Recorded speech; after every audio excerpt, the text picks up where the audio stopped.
नमस्कार विद्यार्थियों, प्रभात क्लासेज के इस ऑनलाइन प्लेटफॉर्म में आप सभी का हार्दिक स्वागत है।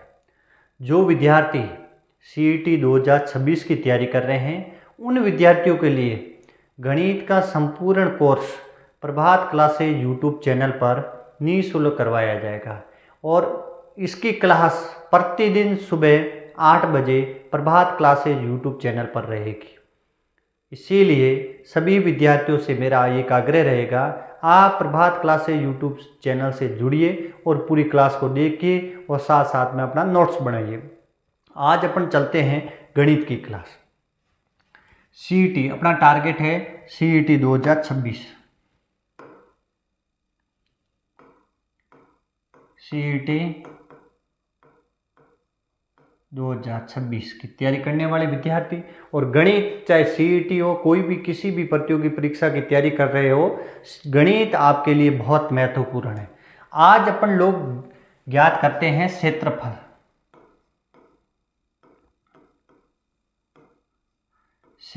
क्षेत्रफल में अपन लोग बात करते हैं क्षेत्रफल एवं परिमाप। क्या बात करते हैं? क्षेत्रफल व परिमाप।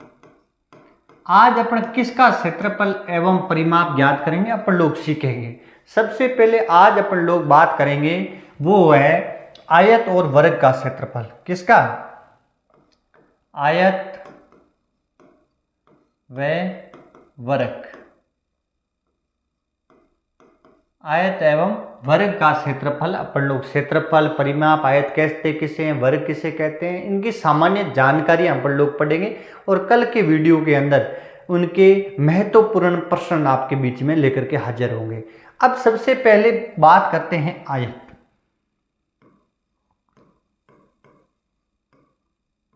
और ये है आपका वर्ग। अब आपस में समझते हैं। पहले आयत कहते हैं किसे? ऐसा चतुर्भुज जिस भी आकृति के अंदर 4 भुजाएं होगी उसको हमेशा चतुर्भुज कहा जाएगा। अब चतुर्भुज अलग अलग होते हैं। चतुर्भुज भी खुद है, समचतुर्भुज है, समांतर चतुर्भुज है, आयत है, वर्ग है, ये सभी है क्या? चतुर्भुज। तो आपको देखना है ये आपका आयत,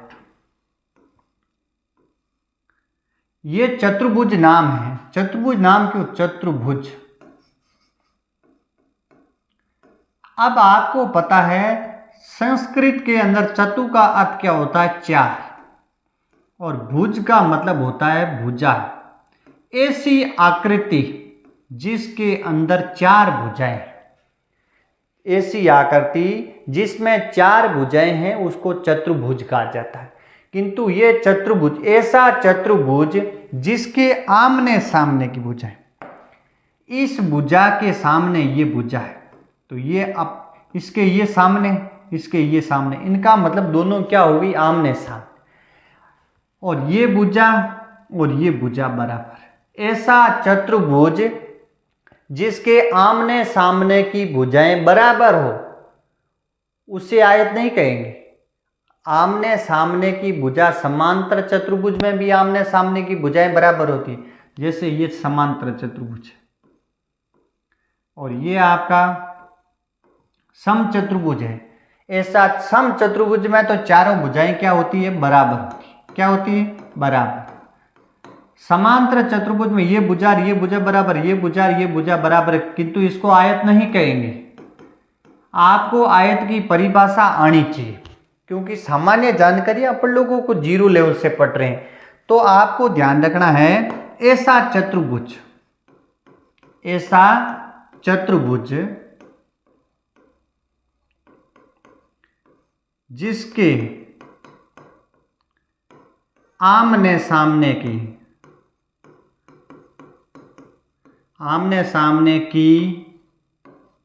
भुजाएं बराबर कहो या समान कहो, बात एक ही। ये भुजा और ये भुजा बराबर है, ये भुजा और ये भुजा बराबर है, तथा प्रत्यय ये कोण है। जितनी भुजाएं हैं उतने कोण होते हैं। 4 भुजा तो 4 कोण, 3 भुजा तो 3 कोण। प्रत्येक कोण कितने डिग्री का होता है? 90 डिग्री का।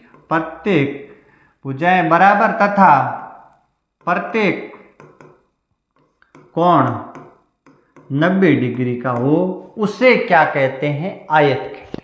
अब आयत की सामान्य आपको जानकारी होनी चाहिए। आमने सामने ये भुजा बराबर है, ये भुजा बराबर है, और प्रत्येक कोण है वो कितने डिग्री का? 90 डिग्री। ये आयत। फिर अपन लोगों को आयत की सामान्य जानकारी हर चीज रटनी नहीं। ये देखो आयत है। अब आपको सामान्य जानकारी पता हो गई। इसमें भुजा कितनी है? भुजा 4। कोण कितने हैं? 4। अब देखो अंत्य कोण कितने हैं? 4। और बाह्य कोण भी कितने हैं? 4। अब आपको पता है कोई भी चतुर्भुज हो उनके अंत्य कोणों का योग कितना होता है? चाहे आयत हो, चाहे वर्ग हो, चाहे समचतुर्भुज हो, जिसके अंदर 4 भुजाएं 4 भुजाओं से बंध आकृति है, उन सभी के कोणों का योग कितना होता है? 360। तो यह आयत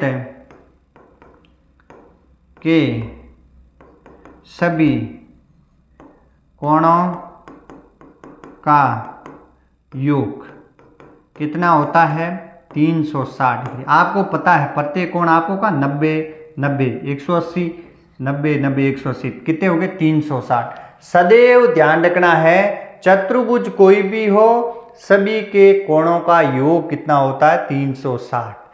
अब प्रत्येक कोण अलग अलग हो सकते हैं। आयत का प्रत्येक कोण तो फिक्स है 90 डिग्री का होगा। समांतर चतुर्भुज का अलग अलग हो सकता है, समचतुर्भुज का। अब आपको ध्यान रखना है सामान्य चीजें क्या ध्यान रखनी है। और अंत्य कोण हमेशा बदलते रहेंगे। त्रिभुज है तो त्रिभुज के तीनों कोणों का योग 180 होता है, चतुर्भुज के 360, ऐसे पंचभुज छठभुज, ऐसे कोण ज्ञात करने का आपको सूत्र, जितनी भुजाएं दे रखी है उनका कोण ज्ञात करने का आपको सूत्र आना चाहिए। कैसे? जितनी n-2 गुणा 180। कोई भी आकृति दे दे, त्रिभुज, चतुर्भुज, पंचभुज, छठभुज, सप्तभुज, अष्टभुज के 8 कोणों का योग कितना है? अब लोग आसानी से यहाँ देखो चतुर्भुज है, n का मतलब भुजा कितनी है? 4, 4 - 2 गुणा कितना है? 180। 4 में से 2 गया, कितना बचा? 2, 2 गुणा 180। 180 का गुणा 2 से करो, कितना आ गया? 360। हमेशा ध्यान रखना कोई भी जितनी भुजाएं हैं अंदर के कोण चेंज होंगे। आपको पूछे चतुर्भुज के बाह्य कोणों का योग कितना है, त्रिभुज के बाह्य कोणों का योग कितना होता है, पंचभुज के बाह्य कोणों का योग कितना होता है, छठभुज के बाह्य कोणों का योग कितना। सदैव ध्यान रखना बाह्य कोणों का योग 360 डिग्री होता है। कितना होता है? वो फिक्स है। त्रिभुज के बाह्य कोणों का योग 360, चतुर्भुज, पंचभुज कोई भी हो बाह्य कोणों का योग 360। अंत्य कोण चेंज होते हैं, जितनी भुजाएं होंगी उतने कोण होंगे। अब आपको ध्यान रखना है आयत परिभाषा आपको पता होगी। अब ये क्या है? इसका नाम है शीर्ष। इसका नाम क्या है? शीर्ष। तो इस आयत के अंदर शीर्ष कितने हैं? 4। 1 2 1 2 3 4। अब आपको पता होना चाहिए कि आयत के अंदर विकिरण कितने खींचे जा सकते। त्रिभुज आपको परीक्षा में पूछ ले भाई त्रिभुज के अंदर कितने विकिरण, तो त्रिभुज के अंदर विकिरण नहीं खींच सकते। त्रिभुज के अंदर कितने विकिरण खींचे जा सकते हैं? छोटा सवाल आ जाए तो 0। आपको पूछे भाई आयत के अंदर कितने विकिरण खींचे जा सकते हैं, विकिरण का मतलब आपको पता होना चाहिए। विकिरण का अर्थ होता है दो शीर्षों को मिलाने वाली सीधी रेखा को क्या कहा जाता है? विकिरण कहा जाता है। परिभाषा क्या है? 2 शीर्ष। अब देखो ये शीर्ष ये शीर्ष इनको मिलाओ तो ये तो क्या है? भुजा है। ये क्या है? भुजा है। इनको मिलाओ तो भी ये क्या है? भुजा है। और ये क्या है? भुजा है। और ये भुजा, ये तो 4 भुजाएं हो गई। अब और क्या इन 2 शीर्षों को कोई मिला सकते हो? ये शीर्ष और इन शीर्षों को मिलाओ, ये क्या हो गया? विकिरण। और ये शीर्ष इनको भी मिला सकते हो। तो आपको पता हो गया कि आयत के अंदर कितने विकिरण खींचे जा सकते हैं। तो आपको ध्यान रखना आयत के अंदर कितने विकिरण खींचे जा सकते हैं? 2। अब आयत के दोनों विकिरण खींचे जा सकते हैं। दोनों विकिरण क्या होते हैं? बराबर होते हैं। क्या होते हैं? बराबर। जितना आपको जैसे दे दिया ये विकिरण 10 है, तो ये भी कितना है 10, ये 20 है तो ये 20 सेंटीमीटर दो, कुछ भी दो। दोनों विकिरण आयत के दोनों विकिरण क्या होते हैं, बराबर होते हैं। आयत के दोनों विकिरण क्या होते हैं, बराबर। और भी बात याद रखनी, आयत के दोनों विकिरण एक दूसरे को समद्विभाजित करते हैं। ये आपको ध्यान रखना है, ये जितना टुकड़ा है इतना ये और ये आयत के दोनों विकिरण एक दूसरे को समद्विभाजित करते हैं। और या काट रहे हैं ये कोण, ये कोण, ये कोण, ये कोण और ये कोण तो आपस में क्या होंगे, बराबर होंगे। ध्यान रखना, ये माना कि आपको दे दिया 50 डिग्री का कोण है तो ये कितने डिग्री का होगा, 50। अब आपको दे दिया ये 50 है तो ये कोण अपन लोग पता कर सकते हैं, क्योंकि ये क्या है, सरल रेखा। एक सरल रेखा पर बड़ा कोण कितने डिग्री का होता है, 180 डिग्री का होता है। तो ये इन दोनों का योग 180 है तो ये कितना हो जाएगा, 130 डिग्री। ये 130 है तो ये कितना हो गया, 130। अब आपको पता है ये एक केंद्र है, ये एक केंद्र है और एक बिंदु के चारों ओर बने कोणों का योग कितना होता है, 300। क्योंकि आपको पता है ये एक सरल रेखा 180 इधर कितने हो जाएंगे, एक बिंदु के चारों ओर बने कोणों का योग कितना होता है, 360 डिग्री। तो आपको सामान्य जानकारी आप लोगों ने पता कर ली कि भुजा कितनी है, 4, शीर्ष कितने हैं, 4। जितनी भुजाएं होगी उतने कोण, और यहाँ चारों भुजाओं का योग, कोणों का योग कितना है, 360 डिग्री। बाह्य कोणों का योग कितना, 360। बाह्य कोणों में कोई परिवर्तन नहीं होता, चाहे त्रिभुज है, चतुर्भुज है, पंचभुज है, छठभुज है। आंतरिक कोण चेंज होंगे, जितनी भुजाएं होंगी उतने कोणों का मान। कैसे ज्ञात करते हैं, ये आपको सामान्य, विकिरण दोनों बराबर होते हैं, दोनों विकिरण एक दूसरे को समद्विभाजित करते हैं। किंतु यह ध्यान रखना, यह कोण जरूरी नहीं 50 का बनाए, 30 का बनाए। ध्यान रखना, कोण सदैव कोण बनाएंगे आयत के दोनों विकिरण, आयत के दोनों विकिरण कोण कितने डिग्री का बनाते, 0 डिग्री से तो बड़ा होगा, 0 डिग्री से बड़ा, वे 180 डिग्री से छोटे कोण में एक दूसरे को प्रतिच्छेद करेंगे। दोनों विकिरण जरूरी, ये कोण 0 डिग्री से तो क्या होगा, बड़ा, 0 डिग्री से क्या होगा, बड़ा, और 180 डिग्री से क्या होगा, छोटा। अब ये जितने का होगा, ये जैसे 20 डिग्री का है तो ये कितने डिग्री का हो जाएगा, 160 डिग्री। दोनों कोणों का योग कितना होगा, ये आप अब थोड़ी बात करते हैं वर्ग, फिर इनके सूत्र है कैसे विकिरण पता करते हैं। वर्ग का मतलब ये भी एक क्या है, स्क्वायर। वर्ग कहते हैं ना अपन लोग, स्क्वायर कीजिए। तो ये भी, ये देखो ये वर्ग है। ये वर्ग का मतलब ऐसा चतुर्भुज, ऐसा चतुर्भुज, यहां एक एक लाइन खींची है और मैंने यहां क्या खींची, एक लाइन खींची, इधर दो लाइन। इनका मतलब ये एक एक का अर्थ हुआ ये दोनों बराबर है, ये दो, ये भी दो, इसका मतलब ये दोनों भुजाएं। या एक एक खींची, इनका मतलब ये भुजाएं कितनी हो गई, 4, और शीर्ष कितने हैं, 4। इनका मतलब कोण 4, जितनी भुजा होगी उतने कोण। तो यह परिभाषा क्या होगी आपका, ऐसा चतुर्भुज, ऐसा चतुर्भुज। अब मैंने कहा जिसके अंदर 4 भुजाएं हैं उनका नाम सभी का क्या होगा, चतुर्भुज। यहां भी देखो ऐसा चतुर्भुज, जिसके आमने से ये भुजा बराबर थी, यहां लिखेंगे ऐसा चतुर्भुज जिसकी चारों भुजाएं, इस चतुर्भुज के अंदर भुजा कितनी, 4, चारों भुजाएं बराबर, चारों भुजाएं क्या है, बराबर है, या इसको क्या है, समान है। इतना लिखोगे परिभाषा आपकी परीक्षा में, क्योंकि यहां तो आपका परिभाषा आ सकती है, इसको क्या कहते हैं, ऐसा सवाल आ सकता है। किंतु यहां ऐसा चतुर्भुज जिसकी चारों भुजाएं बराबर है, उसको वर्ग नहीं, आगे और लिखना है, तथा प्रत्येक कोण 90 डिग्री का होता है, प्रत्येक कोण 90 डिग्री का होता है। ऐसे तो चारों भुजाएं, समचतुर्भुज की भी चारों भुजाएं बराबर होती है, किंतु उसका प्रत्येक कोण 90 डिग्री का नहीं हो। प्रत्येक कोण 90 डिग्री का होते ही वो क्या हो जाएगा, आपका वर्ग हो जाएगा। अब यहां भी आपको सेम चीज है, भुजा कितनी है, भुजा यहाँ भी 4 है। कोण यहाँ भी कितने हैं, कोण यहाँ भी 4 है। आयत के सभी कोणों का योग 360। तो मैंने कहा जिसके अंदर 4 भुजाएं हैं, चाहे आयत हो, चाहे वर्ग हो, चाहे समांतर चतुर्भुज हो, चाहे समचतुर्भुज हो, कोई भी हो, जिसके अंदर 4 भुजाएं हैं, कोणों का योग कितना होगा, 360 डिग्री। बाह्य कोण मैंने कहा चाहे किसी भी आकृति हो, सभी का बाह्य कोणों का योग कितना होगा, 360 डिग्री। ये चीजें कॉमन, ये इनमें अंतर क्या है, यहाँ 2 ये भुजाएं बराबर है, 2 ये भुजाएं बराबर, इसमें चारों भुजाएं बराबर। यहाँ विकिरण, ये विकिरण, ये विकिरण, दोनों विकिरण क्या होते हैं, समान होते हैं। दोनों विकिरण क्या है, दोनों विकिरण बराबर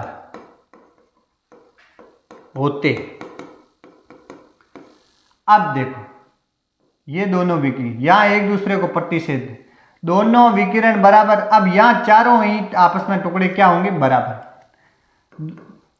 और विकिरण कितने हो गए, 2। दोनों विकिरण एक दूसरे को 90 डिग्री पे क्या करते हैं, समद्विभाजित। यहां इस बात का ध्यान रखना, ये दोनों विकिरण है, एक दूसरे को जहां काट रहे हैं, यहां कोण कितने डिग्री का बना रहे हैं, 90 डिग्री। इस बात का ध्यान रखना। वर्ग के दोनों विकिरण एक दूसरे को 90 डिग्री पर क्या करते हैं, समद्विभाजित करते हैं। समद्विभाजित का मतलब होता है वहां काट रहे हैं, यहाँ 90 डिग्री का कोण, 90 90 90 90 कितना हो जाएगा, ये 90 90 180, इधर 90 90 180, एक बिंदु के चारों बड़े कोणों का योग कितना होता है, 360 डिग्री। अब अपन लोगों ने सामान्य जानकारी किया कि आयत किससे कहते हैं, विकिरण कहते हैं, सम विकिरण एक दूसरे को प्रतिच्छेद करते हैं। और यहाँ आपको कह दिया ये आपका एक वर्ग है। अब एक वर्ग के दोनों विकिरण खींचे तो इसके कितने टुकड़े हो गए, 1 2 3 4 टुकड़े हो। प्रत्येक टुकड़ा 4 टुकड़े हैं, प्रत्येक टुकड़े का क्षेत्रफल क्या होगा, समान होगा। जैसे आपको कह दिया इसका क्षेत्रफल 50 सेंटीमीटर स्क्वायर है। क्षेत्रफल में हमेशा वर्ग इकाई आता है, क्षेत्रफल में क्या आता है, वर्ग इकाई। जैसे कह दिया 1 का 50 है तो इस पूरे का कितना होगा, इसका 50 50 50 50 कितना हो जाएगा, 200 सेंटीमीटर स्क्वायर हो जाएगा। इस बात को सामान्य जानकारी है, आपको ध्यान रखना।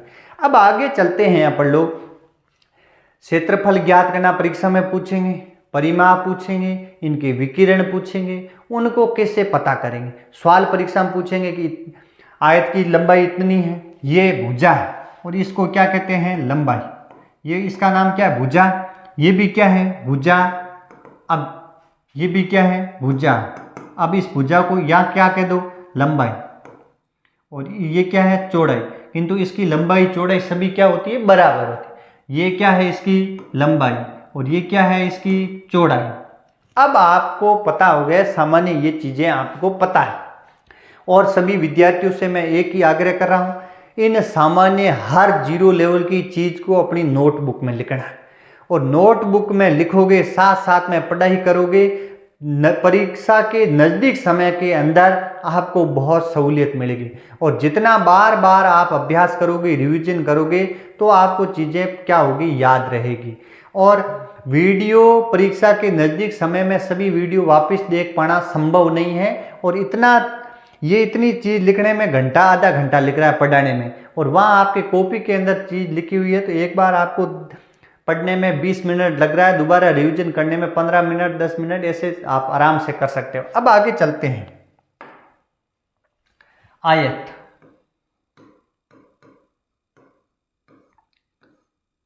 तो ये आपका क्या है, आयत। वर्ग, ये क्या है, वर्ग।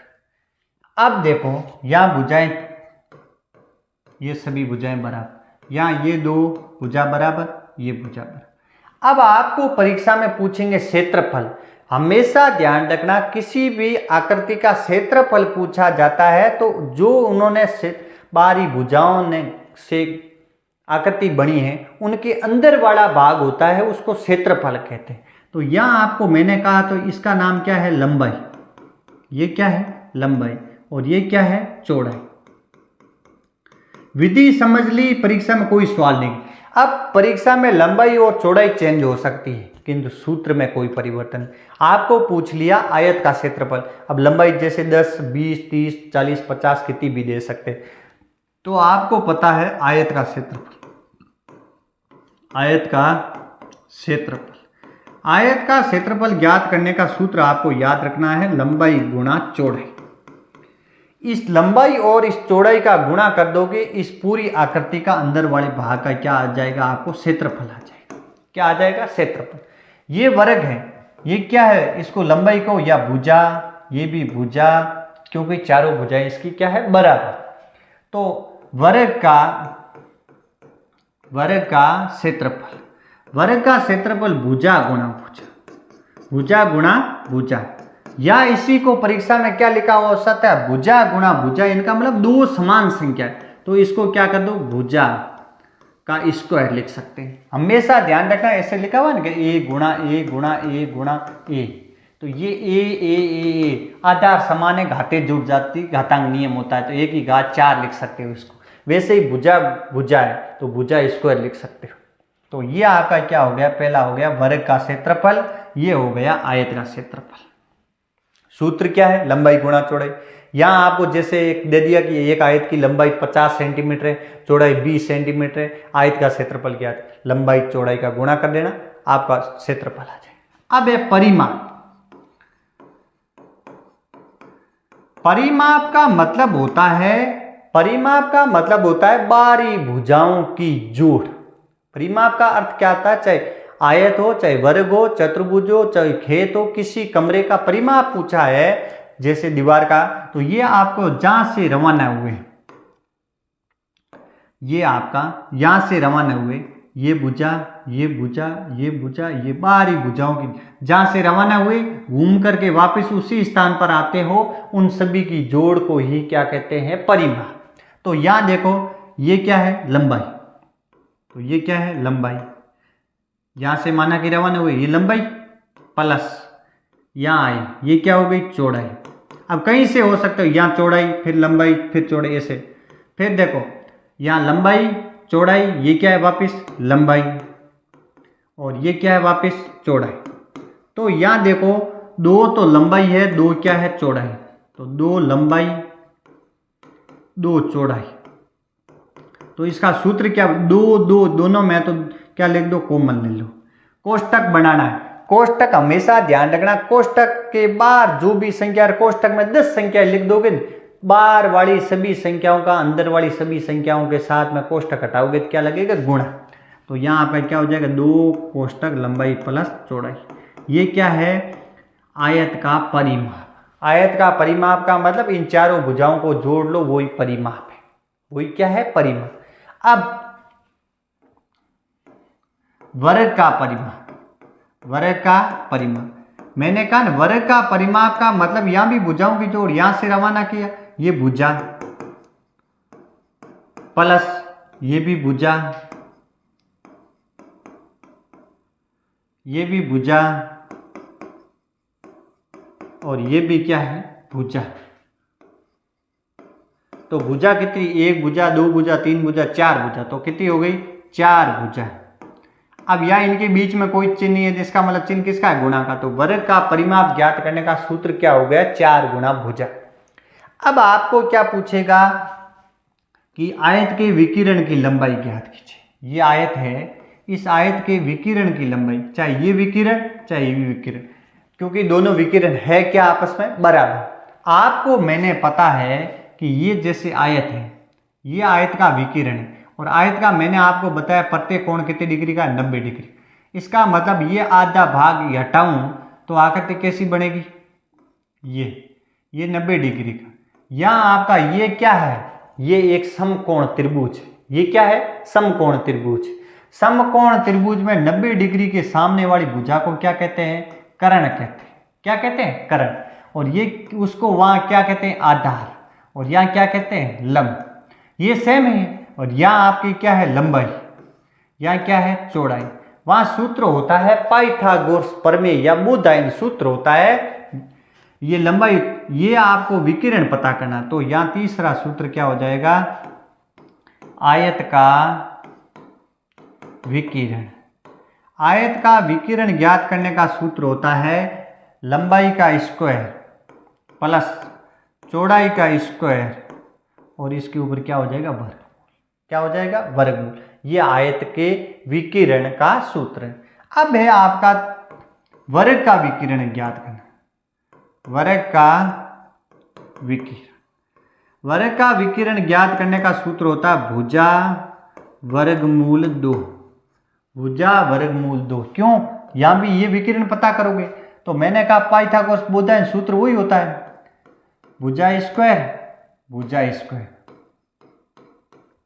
अब यहाँ कितनी भुजा स्क्वायर, एक भुजा और एक भुजा कितना हो गए, 2 भुजा स्क्वायर। क्योंकि बोधायन सूत्र क्या होता है, कर्ण स्क्वायर बराबर होता है आधार स्क्वायर प्लस लंब स्क्वायर होता है। और यहाँ आपको कर्ण स्क्वायर, तो यहाँ कर्ण पता करोगे जिसके ऊपर क्या लग जाएगा वर्गमूल लग जाएगा। तो यहाँ भी देखो 2 भुजा स्क्वायर है, इसके ऊपर फिर वो वर्गमूल लगाएंगे तो ये वर्ग है, तो वो भुजा वर्ग, 2 भुजा है तो एक भुजा बाहर आ जाएगी और 2 के ऊपर क्या लग जाएगा वर्गमूल लग जाएगा। तो वर्ग का विकिरण ज्ञात करने का सूत्र क्या है, भुजा वर्गमूल 2। ये आपकी सामान्य जानकारियां हैं, इन सामान्य जानकारियों को आपको याद रखना है। आयत का क्षेत्रफल लंबाई गुणा चौड़ाई, 2 कोष्ठक लंबाई प्लस ये लंबाई का स्क्वायर प्लस चौड़ाई का स्क्वायर वर्गमूल। और वर्गमूल हमेशा ध्यान रखना, परीक्षा में छोटा सवाल पूछ सकता है। ये वर्गमूल का मतलब कारीगर वर्णित करने।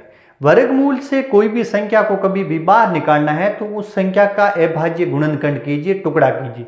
जैसे अपने पास में ये वर्गमूल 10 है, अब 10 को वर्गमूल से बाहर निकालना है तो सबसे पहले क्या करना है, इन 10 का अभाज्य गुणनखंड करना है। 2 का भाग लगाओ, कितना आया 5, फिर 5 निकल नहीं रहा है। तो आपको हमेशा ध्यान रखना 2 समान संख्या होगी तब एक वर्गमूल से संख्या क्या निकलेगी बाहर। यहां देखो वर्गमूल में 2 गुणा 5, किसी का जोड़ा नहीं, ये 2 है ये 5 है, अलग अलग है, इसका मतलब ये दोनों संख्याएं वर्गमूल से बाहर निकलेगी नहीं। जैसे यहाँ हो जाता 2 और हो जाता तो 1 2 1 2 जोड़ा बन गया, इनका मतलब 1 2 बार आ जाएगा, वर्गमूल के अंदर 5 रहेगा। इस बात का ध्यान रखना और हमेशा ध्यान रखना परीक्षा में आ सकता है वर्गमूल का मतलब कितनी घात होती, वर्गमूल का मतलब 1/2 घात है।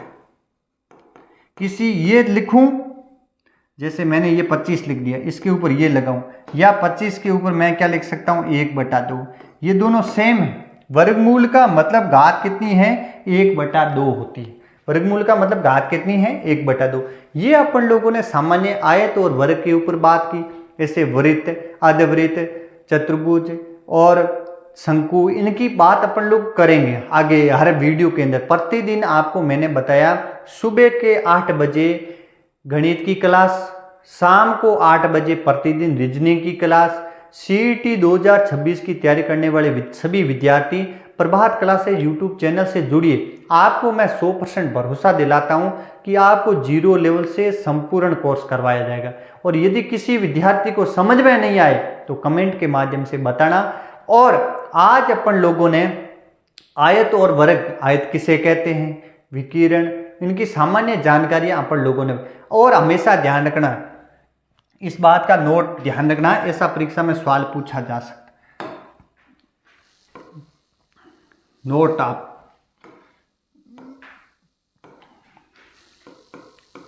नोट है, सभी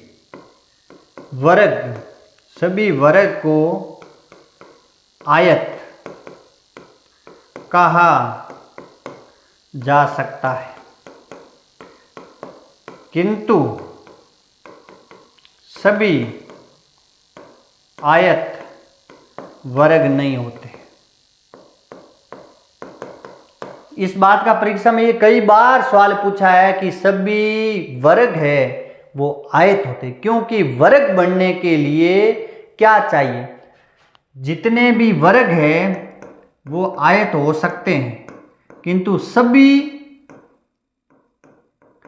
वर्ग है वो आयत हो सकते हैं, किंतु सभी आयत वर्ग नहीं होंगे, वर्ग नहीं होंगे। इस बात का ध्यान रखना, ये आपका सवाल परीक्षा में पूछा जा सकता है। तो अपन लोगों ने सामान्य आयत है, वर्ग है, विकिरण है, बराबर क्या है थी, सामान्य जानकारी अपन लोगों ने सीखी थी। कल इनके महत्वपूर्ण सवाल आपके बीच में लेकर के आऊँगा। इसी तरह प्रतिदिन आप प्रभात क्लासेस से जुड़ते रहें। आज का काम आज करें, नोटबुक में अच्छा नोट्स बनाएं और बार बार रिवीजन करते रहें, सफलता जरूर। और एक बात का ध्यान रखना, क्लास यदि आपको अच्छी लग रही है, कुछ भी आपको समझ में आ रहा है, तो आपका कर्तव्य बनता है कि क्लास अपने और साथी जो CET की तैयारी कर रहा है उस तक शेयर करने का आपको प्रयास करना है। धन्यवाद।